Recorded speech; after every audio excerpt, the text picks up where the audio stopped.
Welcome back to the Football Fitness Federation podcast. This is episode 133. I'm delighted to welcome onto the podcast today, John Goodwin. John, how are you?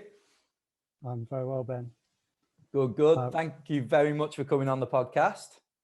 Oh, thanks for asking. It's nice to be heard. I'm looking forward. I said when we just got online a minute ago, that voice. I've been listening to quite a lot of your podcasts lately, and I just quite enjoy listening to your voice. You don't get a lot of it down south, so it's a nice energy in the voice for a change. It's nice.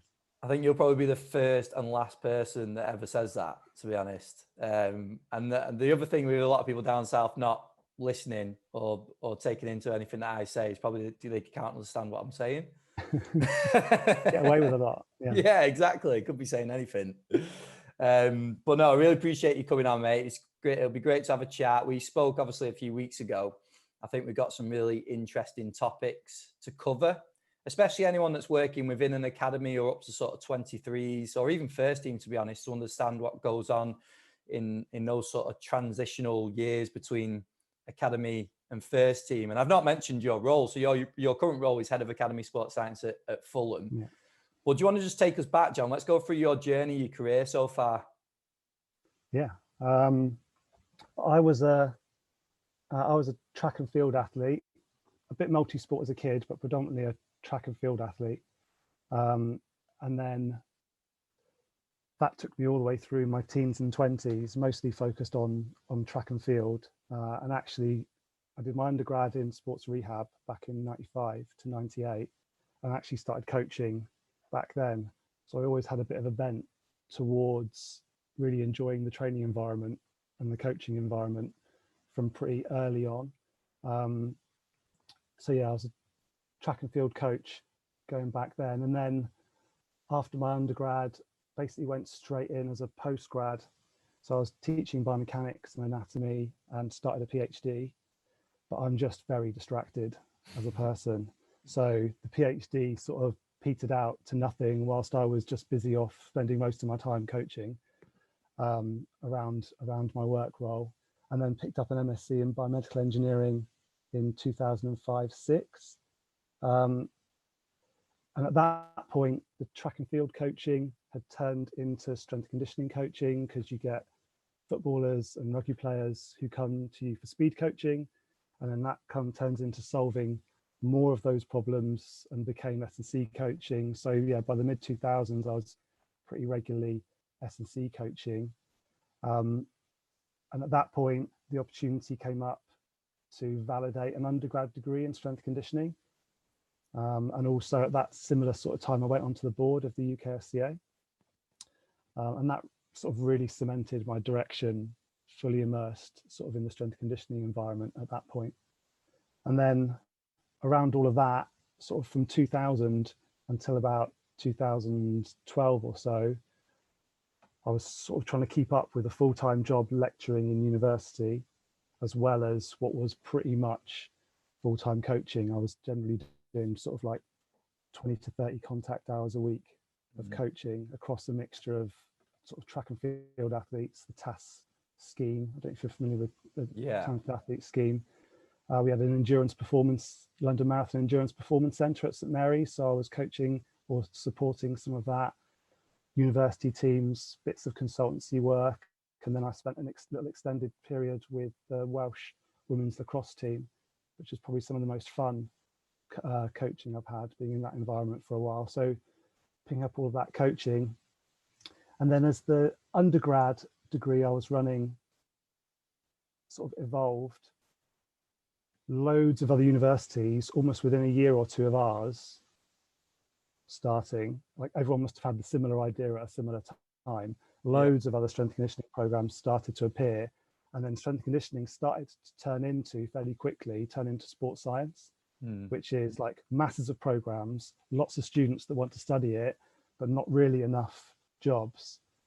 So at that point, I decided to validate a strength conditioning master's degree by distance learning, which was designed to only take people who were already working in industry. So it was designed for people who were in roles of some shape or form relating to strength conditioning. In some cases, personal training, in some cases, rehab, but predominantly people working strength conditioning, and giving them an opportunity to CPD rather than trying to have a master's program that would take graduating sports science people and turn them into strength conditioning coaches. Yeah. So that was our distance learning program that started in sort of like 2009, and then I was running that for a few years. And then 2016 got the opportunity to go to Saudi Arabia. So I got contacted by a guy named Roy Heddy, who used to be at the RFU and British Gymnastics, but he was then sort of helping Saudi basically set up something resembling an elite sports system. And he asked me to go out there and help set up the programs there. So I was there from 2016 to 19, which was like an amazing experience and just really different learning, really different tasks and outcomes we were trying to achieve, and a different environment to work in. So that was fantastic. And then that came to an end in 2019 when I moved back to the UK to Fulham. Basically came back almost home, because Fulham's only sort of 20 minutes from St Mary's, where I was based in the university system. Yeah, back to Fulham's Academy as head of sports science, and then been there for the last 2 years.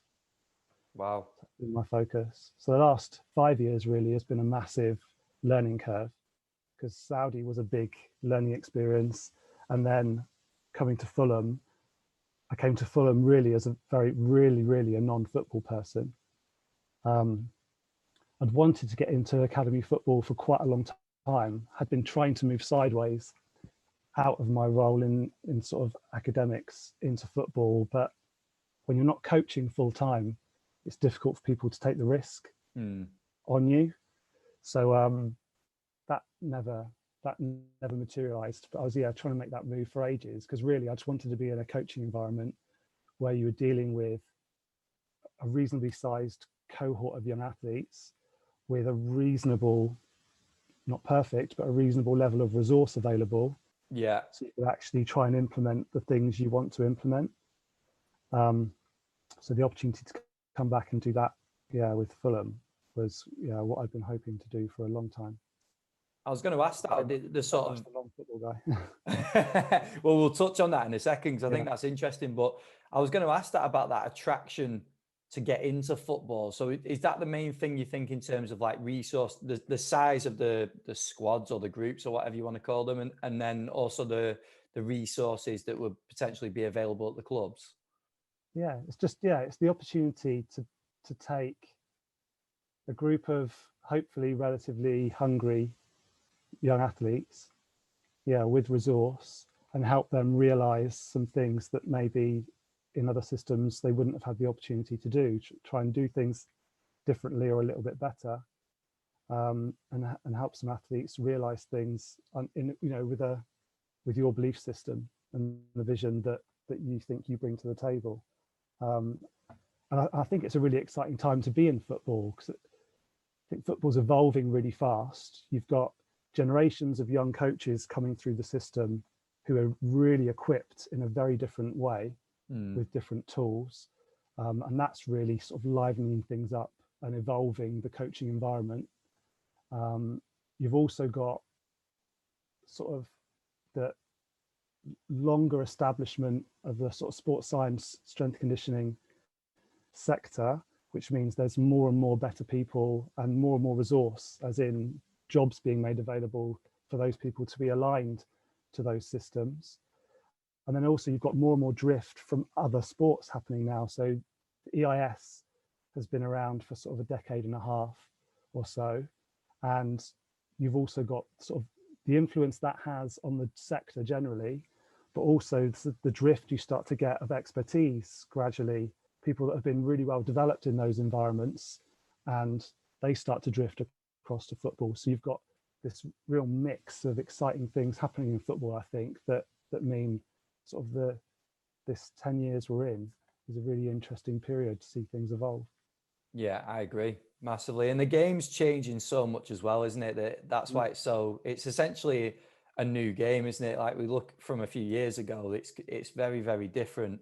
and it'll probably evolve again over the next few years somehow. And it's a bit chicken and egg. Yeah. How much of that is some of those factors that I'm talking about, and how much of that was coming anyway? Yeah. These factors are helping you to sort of keep up. Yeah. With that. Yeah, definitely like future proofing our athletes, thinking where the game's going to go and what they're going to have to be equipped to be able to do in 5 or 10 years time is, I guess is a driver around my belief system around pushing players harder in their development. Yeah, which is really relevant in your role and many others out there, isn't it? Working with these academy players.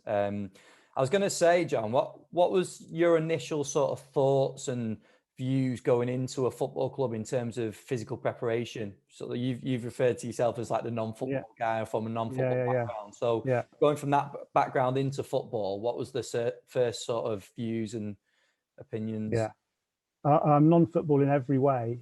I hadn't worked in football. I'd done little bits of consultancy around it, but not worked in football. And I don't really, actually, it's not just football. I don't really watch sport.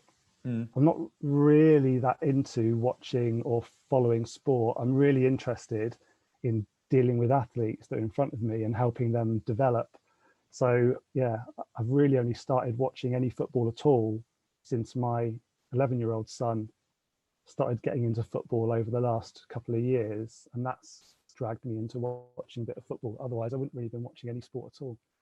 I think I would caveat an answer to your question, and going back to what you said earlier about the overlap into first team, is that one thing I definitely really don't have good exposure to is a first team football environment. And I have a sense about how first team football is run and the nature of the type of sort of challenges and workload they're exposed to, and where their emphasis is. And I definitely draw comparisons of what my priorities are in academy against what I think first team football tends to have more of a focus on. I draw comparisons, but I don't do it with any real detailed knowledge, because I haven't spent enough time with first team players to say, well, if you did it like this, I think you'd get this outcome.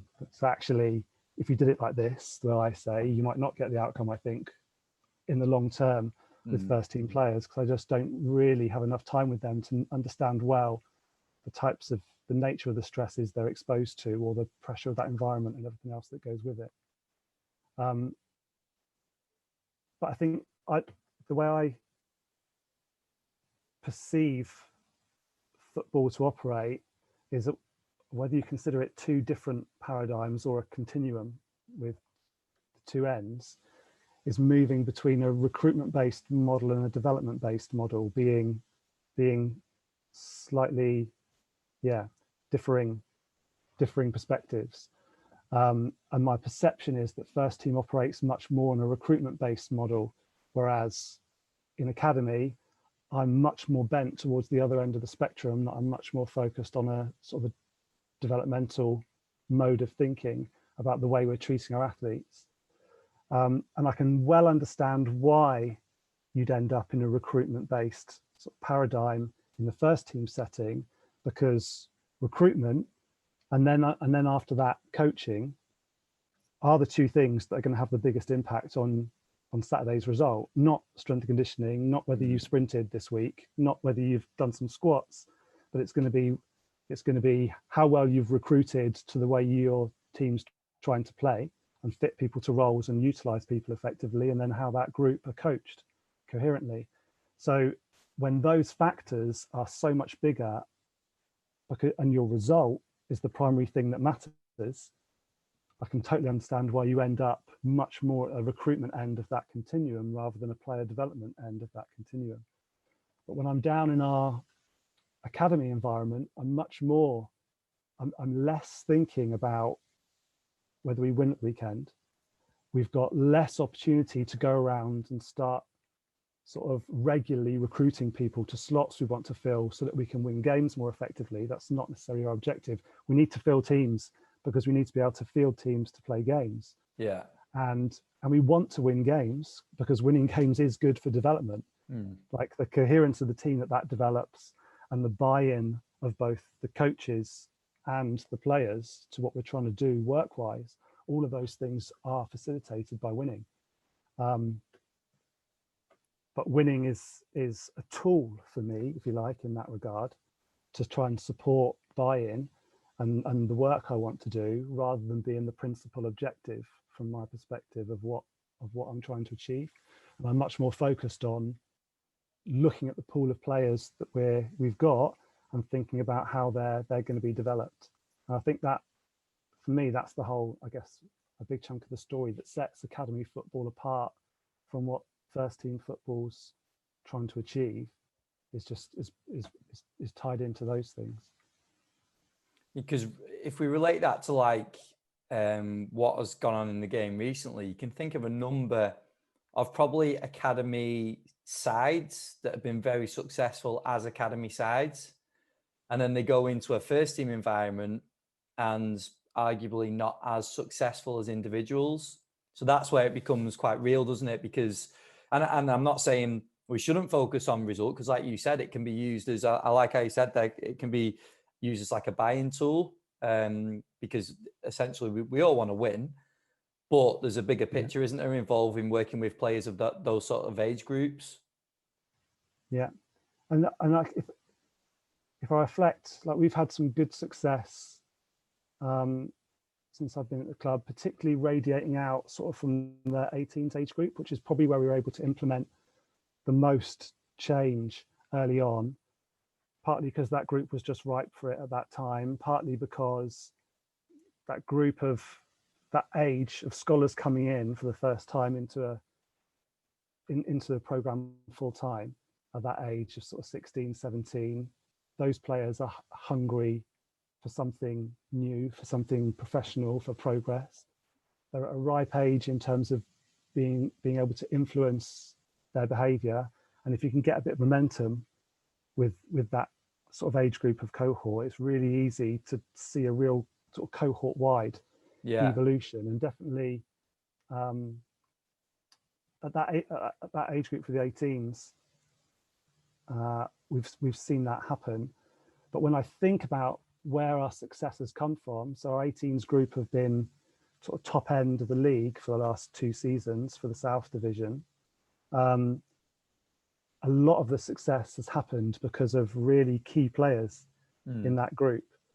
And for all of the squad that's in place, for all of the good work that we think we're doing from a strength and conditioning perspective, and the types of attitudes and work ethics we think we're developing in the squad, and the level of independence we're seeing in those players and professionalism we're seeing in those players, you regularly can still see situations where if you pull some key recruitment cases out of that setting, suddenly it becomes much, much harder for you to get the regular winning outcomes that you're getting, and you realize how fragile that whole thing is, and how often dependent it is on key players in key positions, enabling you to have some of the successes you're having.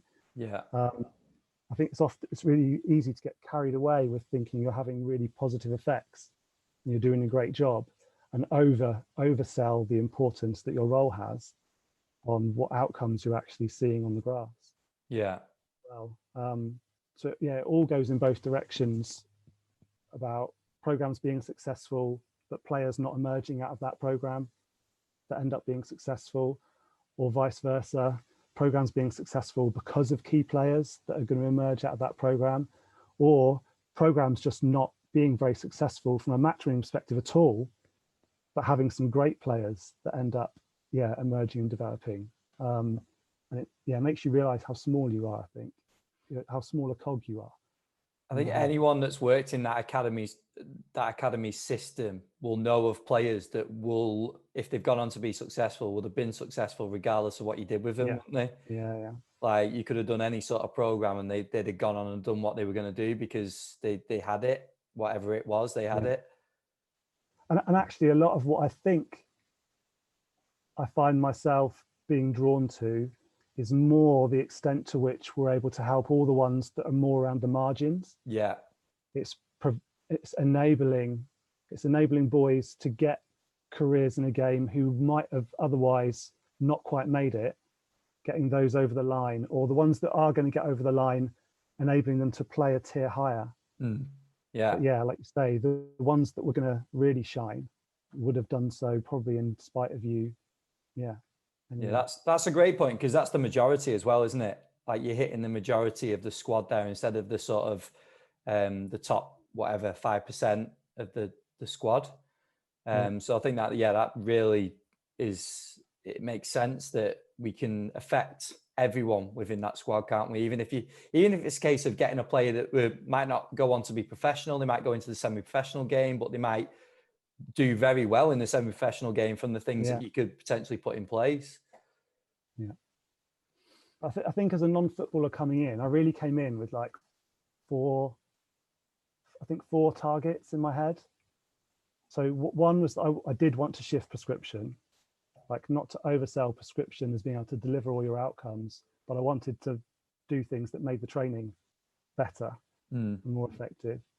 I wanted to find better ways to try and start leveraging insights from data that's accrued, because there's lots of data available in a football setting.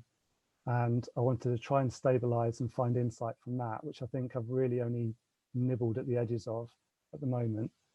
I really wanted to try and influence player behavior, because I did see quite a bit, or my perception was there was quite varied levels of sort of buy-in and engagement with sort of growth, development, working hard, changing themselves. And then in football, the other one that I think appeared important was to try and find ways to strive towards more consistency. So like Dan Clever, who's a past colleague, close friend, sort of consistency is one of his key words that he harks back to. In a football setting, it's really easy to lose consistency fast. It's really easy for things to get embedded and practiced, but then the foot to come off the pedal and they just drift over time because of the way the nature of the dynamic of some of the cohorts work. It's really easy to find excuses for not achieving consistency in the way you apply some of your stimulus because of the erraticism of a football season. But I think around that consistency thing, I think some of those barriers to consistency come from being a bit more towards a recruitment and a winning mindset rather than a individual player development mindset. And I think you can strive for more consistency if you are drifting more towards the development end of the spectrum. Yeah, no, that makes sense. I was going to say as well, when you talked about, when we're speaking about you being from a non-football background, how do you think football perceived you when you came into the club as well? Yeah, definitely with quite a bit of suspicion. I think inevitably, like I wasn't exposed to it a lot, but I imagine there to be quite a bit of why is he here sort of thing going on, some of those sorts of conversations happening.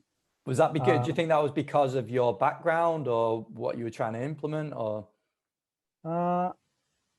Yeah, I think background as much as anything else, and people having sort of I mean, everyone's got a view, don't they?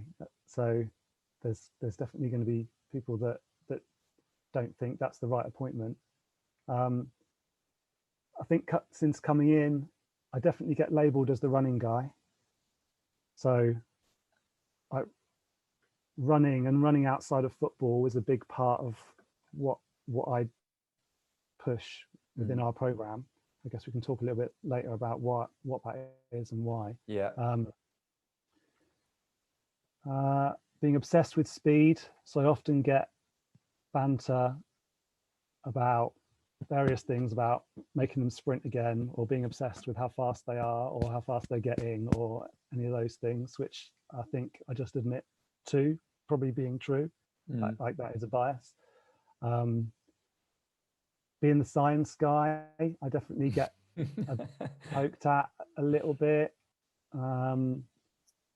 I use the word dose for the way I describe what we're delivering, and that takes a bit of abuse.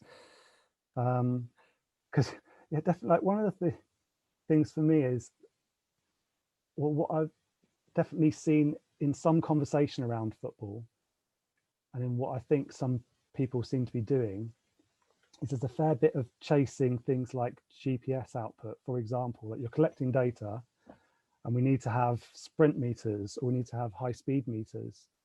And you end up seeing running around the place that is designed to accrue GPS rather than designed to deliver some sort of dose of physiological stress that's going to elicit a change. Yeah. And the problem is that both those outcomes typically deliver some sort of GPS output. So at the point you look at GPS output, it might be quite difficult to differentiate between those two, but you can have two utterly different programs to accumulate that GPS, one which is entirely formed around clear, well-planned doses of physiological stress that are going to impose some sort of change in an athlete, versus meters that have been clocked in scattered ways or in volumes or doses that actually won't accumulate to any sort of real stimulus, but the GPS comes out the same. Or vice versa, you could plan in your mind lots of sessions that would give you huge physiological stress, but won't clock much at all on most of the typical GPS metrics that you're looking at. It won't clock any accels, decels. It won't clock any high speed meters. It won't clock any sprint. It won't get a high speed. But if you internally measure what's going on, for example, or if you've done what you're asking them to do and you know what that experience feels like and the type of stresses it imposes, you know the sort of physiological stress you're imposing on someone at that point, but it doesn't show up in GPS metrics. So I think I got sidetracked there. I think, that was around dose. That was around the use of dose. I think that comes back to that reason why we're doing stuff, though, doesn't it? Rather than ticking boxes and just doing things for the sake of doing them, it's questioning why. And we had a great conversation about this a couple of weeks ago, which is why I wanted to sort of touch on this, because I think this is really important. And where we've talked about you coming from a non-football background, I think this is where it pays off, because you come in and you question, not in a bad way, in a really good and progressive way. Like, you question why we're doing stuff. Yeah. And I think I got a little bit lucky coming into Fulham, that I came into with a coaching staff that were quite into working hard. Yeah. And as a start point, if you've got a coaching staff that want to see players working hard, you might not be 100% aligned on what working hard looks like or what it contains, but we are aligned on working hard as a start point. And if I think about some of the more sort of the older, more experienced coaches, they would have reflections back to running programming that went on around football back when they were training, or earlier in their coaching careers. And as an example, like my perception of some of the work they would describe to me and some of what they perceive to be hardworking training in football would be training that would deliver the sort of stimulus I would expect to see pushed towards somebody that was trying to train to be like a 5K, sort of 5K/10K runner. Yeah. So the sorts of tempos and volumes they describe would nudge people in that direction. And it was the difference I had as the guy coming in from outside was that hard work for me meant something slightly different. And my model of what a footballer should be built around, I always reflect back in my mind, in terms of the physiology, I reflect back to track and field, because it's the start point of my physiology that I understand the best. So, but my belief system would pull football to needing athletes who are more like 400, 800 meter runners rather than 5K, 10K runners, because I do want people with the capacity to recover and go again. So we do need some of those fitness-based qualities to be able to achieve that. But the game's getting faster and faster. The rates at which people have to do work are getting higher and higher. the density of short periods of high intensity work are getting more and more aggressive. So the sorts of athletes that can deliver on that and deliver really decisive, impactful sort of movement outcomes on the field are the players with some of the power and strength qualities and speed qualities more like a 400, 800 runner rather than a 510K runner. And it took a little while. There was definitely some suspicion about the running that we were doing early in our program. There wasn't enough volume. It wasn't volume driven enough. But I think you get a bit lucky in that setting. Going back to some of our earlier discussion, you get a bit lucky in that setting. If the team starts winning, yeah, it becomes much easier for the buy-in to appear, to align the thinking around, oh, actually, maybe some of this sort of higher intensity or this faster stuff does produce players that can do what we want them to do. It does make players who are able to press and press again. It does make players who are able to win races down to the corners. It creates the sort of athletes we want. But winning helps. So then, yeah, I got a bit lucky with our timing, that the combination of the recruitment that they'd had and the coaching around it did take us to a winning team the first season I was in, and that did help a lot with getting buy-in from the coaches as to what we were trying to achieve. And then once the coaches are more bought in, the players often, particularly with the training on the grass, yeah, the players will follow suit if the coaches are bought into that it's working and that it's prioritized. And then it's just the next step after that stuff on the grass is for that buy-in to shift off the grass to the work you're trying to do there as well, and then the whole program's rolling. Definitely. There's big lessons in there for coaches, because not everyone will go into a team or a squad that will be successful, will they, in terms of results? So it's really important to consider that as being not the fact that you're not doing things right, but there's a lot of different factors that go into football in general, isn't there? Like, it's not just the fact of us of putting together a nice speed program or whatever it is. There's a lot that goes into it. So I think that's a really important point to make to coaches that are potentially in different programs, different positions, and getting different results with the teams as well. I think things were able to evolve more quickly because of that narrative that was taking place. I think if we'd had a team that was then struggling in that season, I don't know if I would have, because I don't know if I'm that well attuned, but I can see myself that I would have been in a situation where I would have been looking back in hindsight and going, oh, I shouldn't have pushed to change that, and I shouldn't have pushed to change that. I tried to change that too fast. I lost that person's buy-in because I tried to change that too fast. I definitely would have in mind, if I run the thought experiment of that year not going so well, I definitely would be looking back saying, yeah, I think you would need to evolve things and try and make change more slowly to bring people with you if you're not in an environment where the results are really bringing everything along the way you'd want it to. That's just adapting, isn't it? But staying close to your key principles. That's not going away from your philosophy. That's just saying, is it ready for this right now? And if it's not, then say, like you mentioned, taking a side step before, you take a side step to then implement them, don't you, at the right time? Yeah. I don't know it. I don't know if that's a particularly strong skill of mine. I think I'm a bit clumsy. But in this instance, got lucky. So, in this role now, though, John, because you've mentioned about obviously the team doing well in terms of results, the program, from what you're talking about, as the players have adapted to it well by the sounds of it. But what are some challenges that jump out for you? I think probably the biggest one for me is shifting the mindset of players. And there's a lot of noise around young academy players, particularly very capable or in inverted commas talented academy players. They've got, at the young age, they've got parents, they've got agents, They've got various noise coming in on social media. They're being given money probably too early for their own well-being.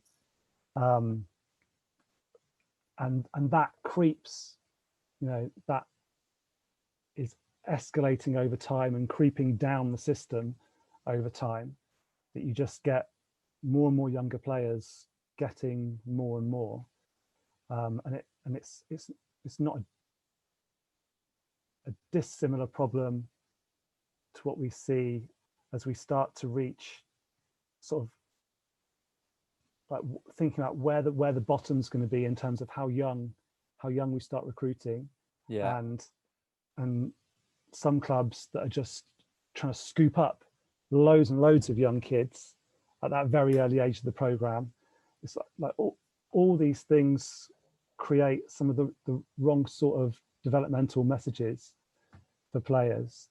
And I think you're often trying to unwind a lot of that work to be able to get through to players and influence them in a way that you want them to learn to manage themselves, that the way you think is of best is a, you know, best outcome for them in the long term. But so I think probably my biggest priority is trying to have conversations with the players that ensure they feel heard, because they want to feel like someone's paying attention to the way they see the world and what they think is important to them. So definitely trying to like talk to my staff, and also for me to be having those sorts of conversations, to be curious about players, to understand how they view things. And then that gives us an opportunity to educate and persuade them. Once they're feeling heard, they're more willing to listen. So some of the things that I'm often end up drifting towards conversations with them about, for example, are them having a willingness to look at themselves as a whole. So what I see as quite common are players who have a view of themselves as their superpower. And I'm well on board with the idea of superpowers, and that your superpower as a player is the thing that's going to get you noticed. It is the thing that's going to get you selected on Saturday. It is the thing that's potentially going to make or break whether you have a career, or the level you have a career at is what your superpower is. But when you get to the point where you see the superpower as what you are, and therefore that starts to inhibit your ability to look at the rest of yourself and the rest of your game and say, well, what else am I doing to build myself around that superpower? I don't just want to be that superpower. I want to be a football player who doesn't have major gaps, who doesn't have huge holes, who isn't really restricted or limited in other ways, that then supplements or supports that superpower for me to be able to utilize it effectively. And you'll have players that compare themselves to a Messi. I'm like, but you're not Messi. You're good, but you're not Messi. And there's, depending on what level of football you're going to play at, there's going to be varying degrees to which a manager is going to be willing to accommodate having to make his team do things around you to enable you to be selected and utilize your superpower. If they're plugging gaps around you or trying to fill in the rest of what the team has to do, you need to be exceptional to be able to do that. And in most cases, actually what you need to turn up with is a great superpower that is very obvious and visible and has been well tuned, but no major gaps, or limiting your major gaps in other places. And I think that along with that, then you get players who also don't recognize what general hard work and a background of conditioning is going to do for their ability to recover for games and come back and train hard again, for the long-term risk of them becoming injured. And they almost see it as a bit of a zero-sum game. It's like, well, if I do some of these other things that you're telling me to do, John, I'm not going to be able to do this thing that's maximizing my superpower. Whereas really it's often not, it's not a zero-sum game. We can get more of this while still maximizing this. And particularly if you keep just focusing on this, you're just in an endless sort of process of diminishing return, that's going to top out. And actually your superpower will top out earlier if you don't develop some of these other things around it, because of the way you're able to either train harder at this superpower or the way you're able to capitalize on that superpower, because it starts to get limited by other things around you. So I really want players to see, what you doing across your whole self to try and improve yourself. So definitely that's one. I think some of the conversations we have with players, you look for what's the right way to be, what's the right way I need to encourage players to behave. And I definitely have a bent towards players being conscientious and hardworking. But that isn't always the right outcome actually for shifting every person. It's a bit of my bias. And I can think of players that actually the right conversation is that actually this player over here is exceptional at most of what they do, but doesn't really have a willingness to grind enough. And there's situations where you need to be, willing to just push things a bit harder, be a bit more uncomfortable and grind a bit more. Whereas I've got other players who just have unbelievable work ethic and just want to grind and grind and grind, but they'll run themselves into the ground and never really be able to achieve what they should be achieving. Got players who are exceptionally gifted, maybe able to express force really effectively. The problem is I can't get them to behave in a manner just that's consistent. And the problem is when you're not consistent, you then have spikes and troughs in the things that you do. And every time you come out of a trough and spike again, because suddenly you're feeling motivated, or someone said something to you and you believe them, and now you work hard for 3 days again, or you've been dodging your Nordics in the gym for the last 2 weeks, and then somebody captures you and makes you just 5 minutes think that it's sensible to do them, and then you do them and you're sore, surprisingly, the next day, and now you don't do them again for 2 weeks because last time you did them you were sore. Like, you've got all these different messages that players need to hear, and you only really get that when you start to unpick their behavior, unpick their worldview, get to know them much better, and work out what's the right conversation to be having, what's the right message to be delivering to nudge their behavior in the thing that's hopefully going to give them the best chance of having a stable program of work that's going to start consistently carrying them forward over time. And I think around all of that, being ready to give them a little bit of what they want. So if you are hearing them, if you're listening, be willing to give them a little bit of what they want, which might not always be the first choice of what you want, and finding ways to give them choices, because they want to feel like things are geared and designed around them and that they have some control over their journey.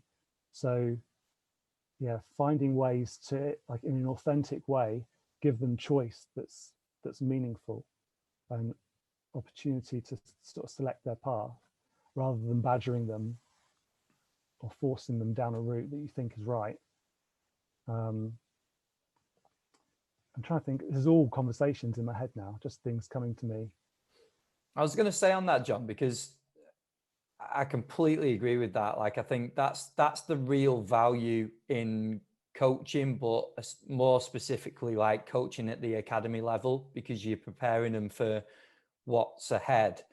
But how do you find that practically? Because obviously you've got a squad or a number of squads of players that you're working with. But getting into those individuals, you've got a lot of individuals that you're having to cater for, and then a lot of people that you're having to learn about, a lot of different personalities, a lot of different superpowers, like you just said about. Yeah. Like, there might not be a specific answer to this, but what's your approach to dealing with such a large number of people and trying to get this individual work into them? I think we actually get quite a lot of time around the players where they drift past us.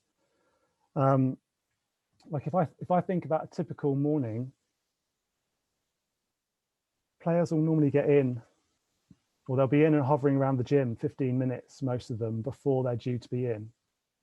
And then they're going to be in the gym with us for 30 minutes before we head out to the grass. So that's a 45-minute window where we're likely to see them hovering around. And certainly in the first 20 or 30 of those minutes, they're either not specifically in a time where they've got anything priority to be doing, or they're drifting around some of their own activities. So I think if you just called that 20 minutes, and then you've got that 4 or 5 days a week, just that one window, you've actually got quite a bit of time just to be getting regular drop-ins with a lot of players fairly well. And then you're trying to work out, I guess, which ones actually need to then have a deeper dive, because a lot of them aren't necessarily not straightforward. Lots of them, some of them are already quite well bought into what you want to achieve. But yeah, quite often there might only be out of say 15 players that you're trying to have those evolving conversations with, there might only be 3 or 4 that I would say I might be prioritizing at any point in time, that I'm trying to get a deeper dive and really work out where things are at for them and move them to somewhere different. And it might be that for a month, I've got some back and forth, particularly focused around those 3 or 4 players. And there's other players that I'm just touching base with. And after that month, I think we've moved things a little bit to a better place. And then I move to somebody else in the program. Because the other thing is, you're not going to create all these changes in the space of one chat, or in the space of 1 week or 1 month. You've got players hovering around you, particularly in an academy setting. It's again another one why it's often easier than at higher levels of football, is that you've often got some longer periods of time that you're going to be able to spend with players to evolve the way they see the world, and the way they see what you're asking them to do. So I don't necessarily really see any challenge in making the space to have those conversations, because I can normally, over the course of say 3 days, I could have had at least sort of a 5-10 minute chat with pretty much everyone in a group, because you have some other windows apart from that morning slot in the day where you've got time. And if I'm trying to nudge things along with little pockets of conversation, that doesn't become hard to do. And some of the nice outcomes we've got, I don't know really what's common in other settings, but we've got players that spend quite a bit of time coming back in the gym at the end of the day. We've got quite a large number of players who will often be hovering around doing extra work later on through the day, and you actually get quite a bit of time hovering around the gym environment where they want to stop and have a conversation. This player's really interested in understanding more about the foot and how they can get their foot better conditioned, and this other player over here is really interested in fascia. They've read something about fascia in sort of an A-level they're doing, or like you get players that want to have some real deeper dives around particular topics, and some of that stuff just becomes infectious, because if there's lots of people around the gym environment, you end up not having that conversation with one, you having that conversation with 4, or they've all watched Game Changers and there's conversations about sort of veganism and nutrition, and whatever it is, there's things where you end up, these conversations drift fairly naturally into our environment. And it's the bit that's really important in trying to have conversations where people feel heard, is that those conversations need to be authentic. So if you're trying to force conversations into environments, then like people just everything gets a bit stilted and doesn't really get you where you need to get to. So I don't know if we're lucky, but it doesn't seem, that bit of it doesn't seem a challenge to me in our environment at Fulham. It seems straightforward. Yeah, I think that just across the board is just highlighting the fact that those opportunities are there. They just have to be taken, don't they? In terms of the contact time with the players, they have to be utilized in the right way, because they could easily be ignored, couldn't they? They could be time that you just go and do something else, or fill it with something else, like, but you're not. And I think that's the difference. And there's probably, if some coaches are really honest with themselves, there's probably times where they could utilize time a little bit better with the players, and start up some of these conversations that are really beneficial. It's very easy to be busy. Yeah, and I am definitely guilty of being busy. But I'm just really, I guess the bit that is authentic to me is that I just love talking shop, basically. Probably the weaker aspect of my sort of conversation and the engagement I have with players is that I probably don't touch on their wider life enough. I think that's probably a failing in the way I engage with athletes. But I do love talking shop, and I think that can become infectious for people in the right setting. And I find a lot of players really willing to engage when you're genuinely invested, and they feel like you're genuinely invested in what their needs are. Like, yeah, they often want to know more, although loads of them do just want a magic pill. Yeah, that's quite a common question. Yeah, John, I really want to get this outcome. What exercise can I do? So looking for the exercise that's going to fix them in this way, and trying to get them just to take a step back and go, have you actually looked at the whole program that's been put in front of you here? Like, this bit of it will do this for you, this bit of it will do this for you, this bit of it will do this for you, and the thing that you're asking me for is actually made up of some long-term changes that are going to come out of all of these aspects of the work that we're doing. So we don't need a magic pill at the moment. We need just consistent, stable investment in you doing the work across these different things, and we will see some of those changes. And we've had some really nice stories of some individual players who've really sort of bought into some ongoing stable work and really constructed themselves into a different athlete that they weren't. And they've sustained it long enough over the 3 months or the 6 months or the 9 months that it took to create a really substantial change. And they've stuck at it and seen something real evolve. And again, a little bit of that can become infectious, because then you've potentially got someone who's really bought into what they can achieve through the work, really bought into the program, and that starts to feed into other players in the group, because you're not having the conversation anymore, they're having the conversation on your behalf. You've sold that in via them. Definitely.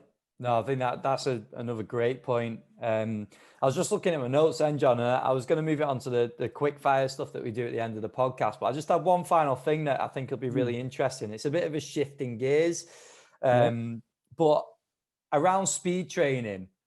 And we spoke about this again a few weeks ago, and I know you've covered it a little bit, but I think it'd be good to sort of go into it in a little bit more detail about any time that we have available because we speak about it a lot, especially in academy football. We've got to utilize the time that we have available. It might be within a warm-up or whenever it is, we've got to really utilize the time.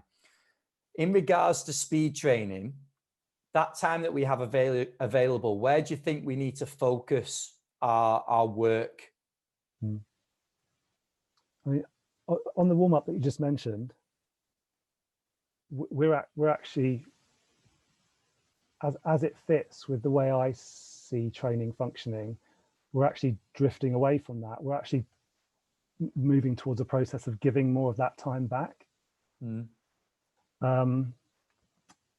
Partly because if I think about some of the more general outcomes of what a warm-up on the grass is designed to achieve, and I do that coming off the back that we've already been in the gym doing some loading work, some activation based work, mobility work, in the morning that's gone, in the gym already before they're coming out onto the grass.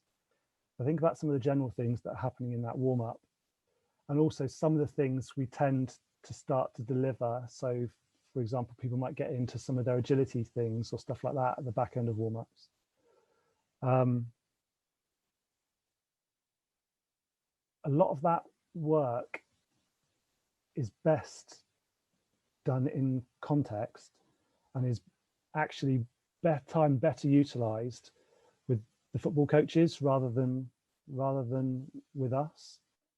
So I think for me, the only time I want to come out of football, I want players in football as much as we can possibly get it. And the only time I want them out of football is if, like, the sports scientist, strength conditioning coach is delivering something with the players which is substantially different to what football is capable of delivering.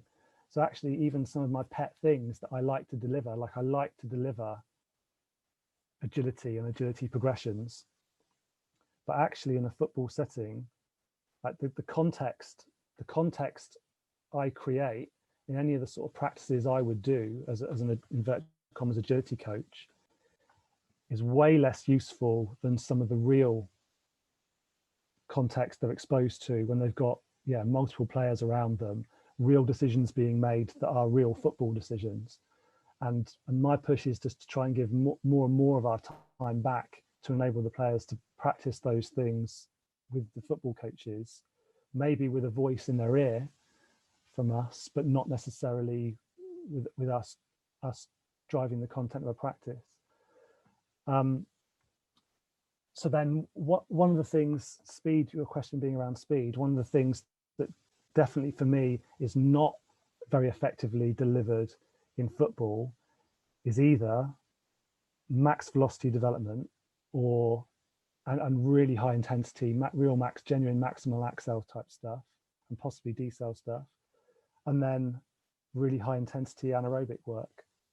So the sort of work that actually you can't do it in football because you can't continue to control a ball at your feet effectively when you're in the level of the state of fatigue that we're going to drive you into in terms of anaerobic stress. So normally what I'm trying to get to is that we'll only come out of, and then obviously strength is the other one, and that drifts to the gym, which we've got some real specific contextual strength, which giving more time back to football and designing particular football practices can give you. But then, potentially moving barbells or anything else in the gym is where a lot of that's going to come. So then, in terms of developing speed, the highest priority for me is just that we run fast on a regular basis, and we run fast normally with our groups now at least twice, maybe even 3 times across the course of a week. So we'll normally have a day every week where there's some genuine out and out sprints, normally ran as races, and that's normally where we'll pick up our highest, sort of the cohort wide highest speeds of the week. And in terms of tracking people over time, we don't really test, so we don't really use any speed testing, but we do track all of our variables on a regular basis from training, be it in the gym or out on the grass.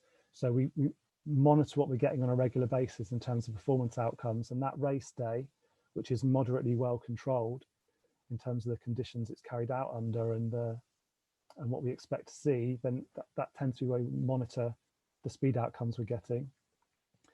And then we'll normally have fast running again on whatever the day of the week is that we end up delivering some high intensity anaerobic dose.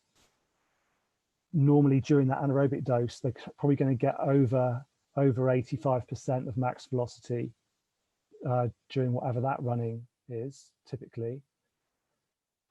And then often either on the same day or another day, there'll be another dose where we specifically try and hit just some 90% reps where they're trying to run fast but stay relaxed and try and find the rhythm and the timing that goes with fast, relaxed running. And we'll use live GPS in those running sessions to try and make sure they're up approaching the sorts of speeds we want, but feeling like they're not sprinting flat out. But this can come a bit more easily. And actually, without any real technical intervention, I think we've had some quite good success in seeing a lot of the players modify and evolve and change how they run just from practicing, just being left to practice running fast, reasonably fast on a regular basis. Because I've said sort of in a previous chat I had on Rob Pacey, like one of the things I do see are a lot of embedded movement issues that come from playing a lot of football with the ball at your feet and moving in tight spaces, and moving around in tight areas, which tends to breed effective limb movement strategies that are suited to that type of stop-start agility and ball control and ball striking. But some of those movement strategies, those patterns of moving your limbs, aren't well suited when you want to open out and run at high speed. But I think we've seen lots of players not lose those abilities, but just add to their toolbox a better ability to fold a limb effectively and cycle a leg in a more effective way that enables them to run at higher speeds, just from practicing running fast and not really having to intervene a whole lot more than that. There's a little bit of it for me that comes in the conversations. So there's definitely conscious mindsets that players get into, that they've thought cognitively about how they think you're supposed to run fast. And those things breed certain movement patterns, particularly, or for me, what I've seen are some of the overstriding patterns we see are things that players actively think are things they're supposed to be doing. Yeah. And just enabling them to realize those aren't necessarily things that you should be doing frees them up just to evolve how they run a little bit. And then there's some of the things around either physical qualities or motor control that we chase. So my model of sprinting, the way I view an athlete in my mind, is as like an actuated spring, a spring with a motor at the top, a powered spring. So the spring being predominantly driven by what your foot and your Achilles and your calf and ankle as a unit is able to deliver you. A little bit with the stuff higher up the chain, but predominantly down that end of the chain. And then the motor that drives that being predominantly your hip extensors, glutes, hamstrings, and some of those structures there. And then I'm trying to work out with athletes to what extent the balance of those qualities is influencing the way they choose to run at the moment. And we've had a few nice success stories. One in particular that comes to mind, who was really heavily dominant through hip extensors, was a real glutey, hippie runner who would sit low. He'd use a really flat foot on the floor. He would heel strike when he sprinted, be quite tipped forward in the trunk a lot of the time. So he's just basically relying on what his hip can deliver all of the time. And then his focus on an extended period was to try and transform what his foot, calf, ankle was able to deliver. Basic things like normal strength-based program, heavy rhythmic program, plyometric program, skipping content, like gradually introduced and ramped up the amount of foot and ankle work he was doing across the week, tracking some of what his foot and ankle was able to deliver. So we do pogos every week in training. Yeah. So we get pogo numbers off the force decks every week for them, and just watching his sort of stiffness and RSI capabilities at the ankle evolve over time. And then again, without any technical intervention for him at all, he's really shifted in terms of being able to shift his trunk position slightly more upright, particularly when he opens out into high velocity sprinting. He's naturally found a better front side position, slightly higher knee position on the front side than he was able to before. He now strikes at the ground with the foot rather than shuffles over a flat foot. And all those things evolved predominantly for him because we gave him the structural capacity, and then just practiced running fast. Yeah. And he's just evolved that pattern. And that I would say that pattern for him, like where have we got to, if he, like we have wickets set up in the gym, it's part of their pre-act in the morning, because they do wicket runs. So when he does wicket runs, he's utterly a different athlete. When we sprint, he's partially changed how he runs, transferred it onto the grass. And then when we're in football, we're seeing glimpses of it from time to time. Like that's the trickle of what he's been able to do as we go down. He's really happy because we're able to see things in that middle, okay, over wickets, and during sprint races, we can see a change. I'm getting more and more happy that the more we get the opportunity or the time to see some of that emerge more naturally in a competitive environment when he's on the grass. But he's definitely, what things have we seen on the grass? We've definitely seen him like quicker when he's through foot and knee rather than hip.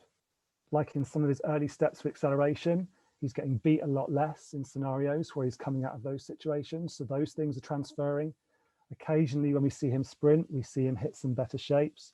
So it's just that trickle gradually happening. I'm trying to think of other things that are on there.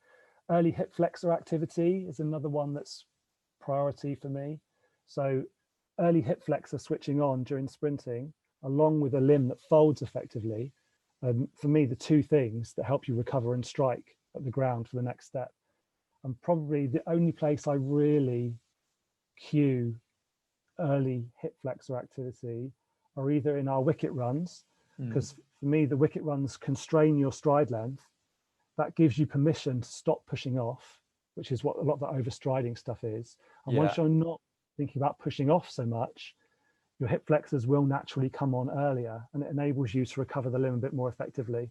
So the wickets that we do in the gym during morning pre-act are important for me for that. And I'm normally pushing them to try and do those a bit more purposefully, because you get players who are just slack and lazy and it doesn't do anything through the wickets.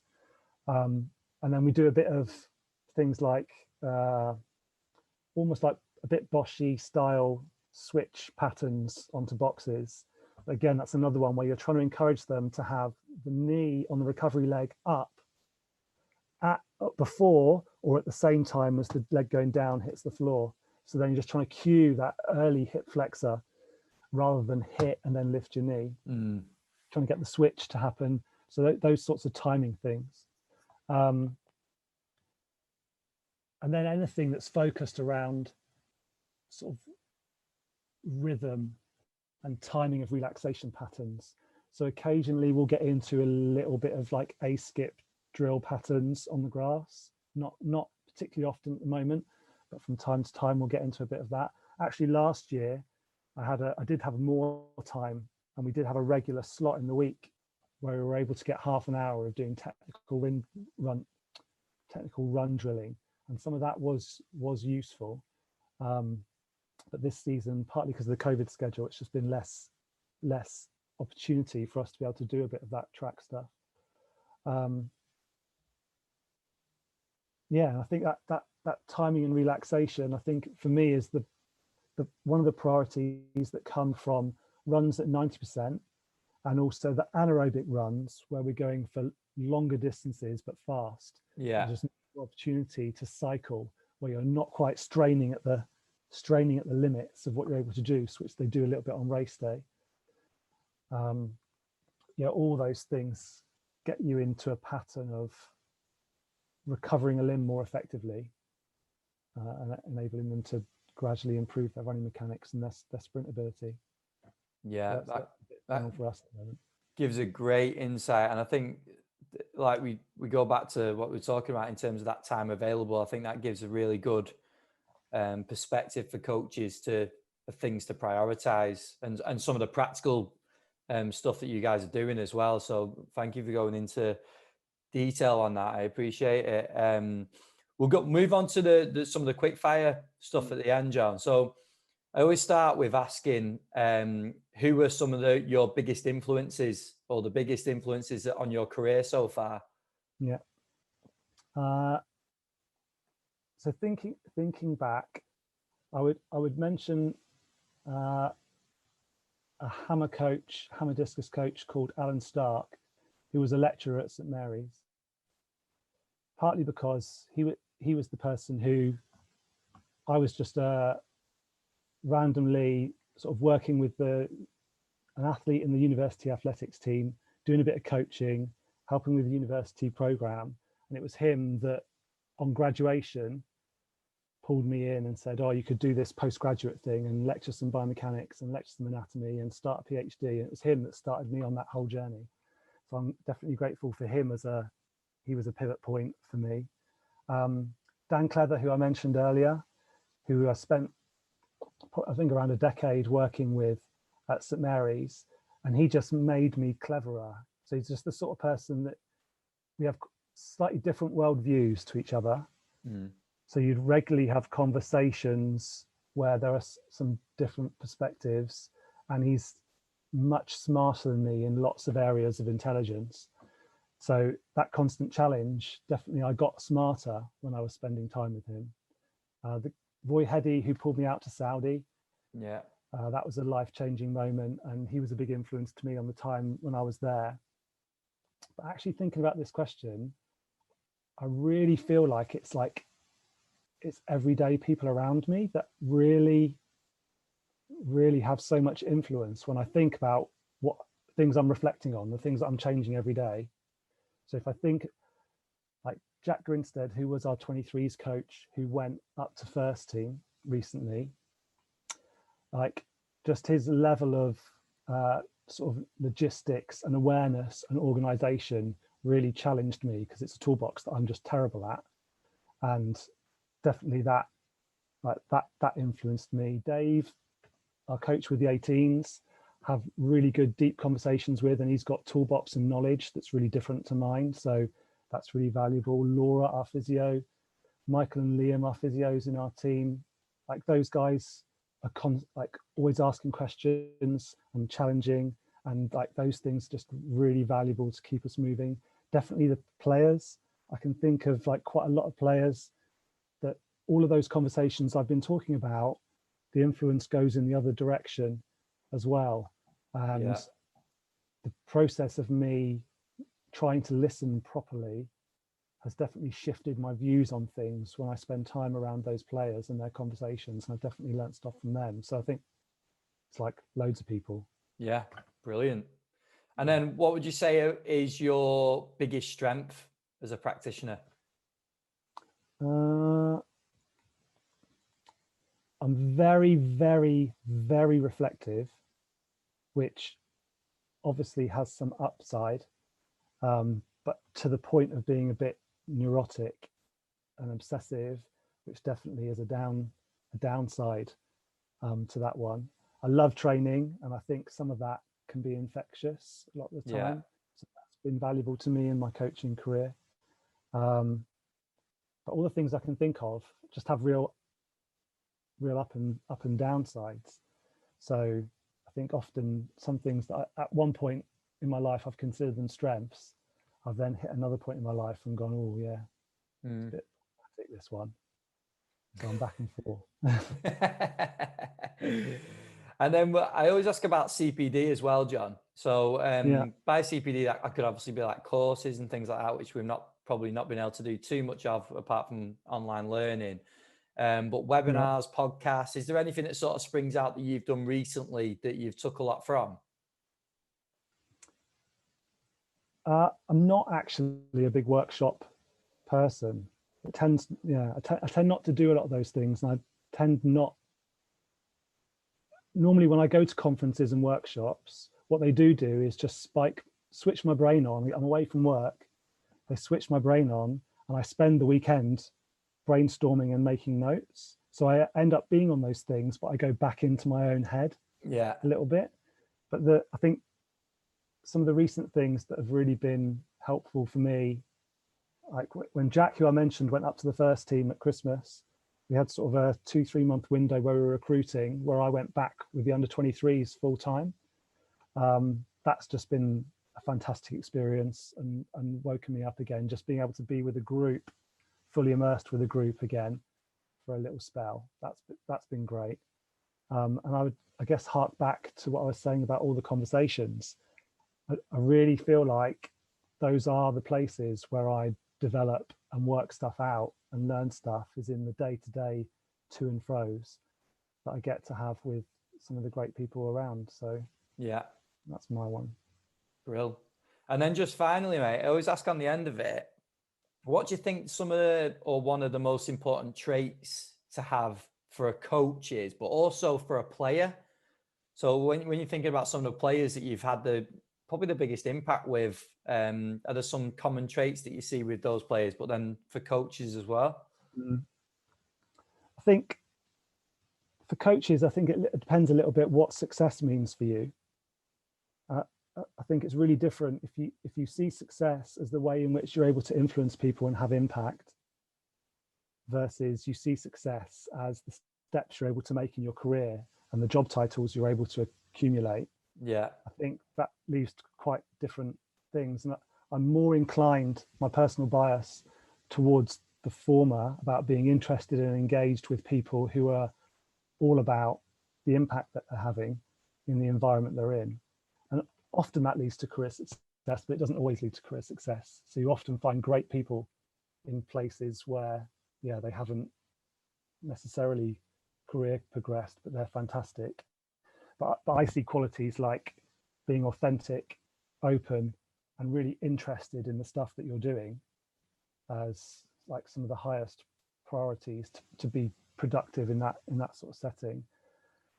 And then again, my biases for players is that I like players who are, and I like edging players towards being like more conscientious, diligent, hardworking, but that's not always the case.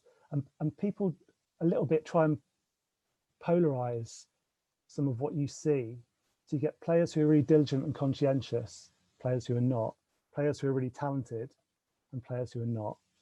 And I've heard quite a lot of people try and pigeonhole those pairings, that the ones who are diligent and hardworking are often the ones who are not that talented, and vice versa. The ones who are talented are often the ones who are not as diligent and hardworking.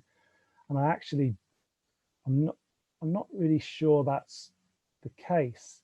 I think it's more something like you've just got a distribution of sort of levels of diligence and hardworking and conscientiousness and all those things.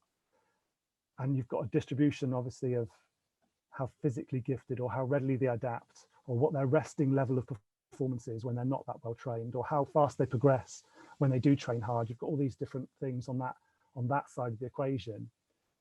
And I think you've just got a totally random distribution across those outcomes, but then you just get people's confirmation bias that makes them see the ones they want to see. Yeah. So they'll notice the untalented player who's working really hard and never makes it, and they'll notice the really talented player who's a lazy bum.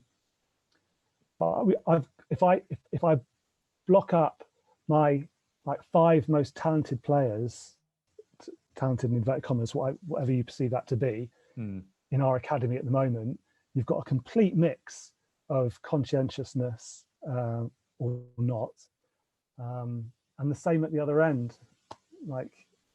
So I think I would always edge towards people being what they are, but trying to nudge them in a slightly more productive direction. So you're not trying to change who somebody is, but you're trying to sort of around the edges just mold them into something around what they are, which hopefully will be more productive for them in the long term.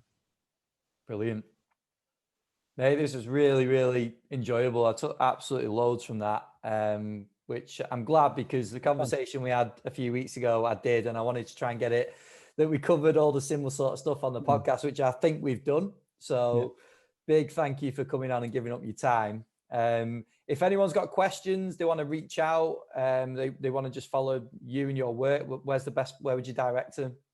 Yeah. I'm on Twitter, Johnny Mechanic, or Johnny_Mechanic, or something like that. I don't tweet very much, really. I'm not really particularly big on social media, but I am on there occasionally. I'm on LinkedIn, so people can get me on there, just John Goodwin. And yeah, I'm always happy for people to drop me an email. It's just jgoodwin@fulhamfc.com. Perfect. Well, Brilliant. again, big thanks for coming on, mate. Really appreciate you giving up your time. And Thank we'll you, stay Sam. in touch, and best of luck for the rest of the season. Thank you.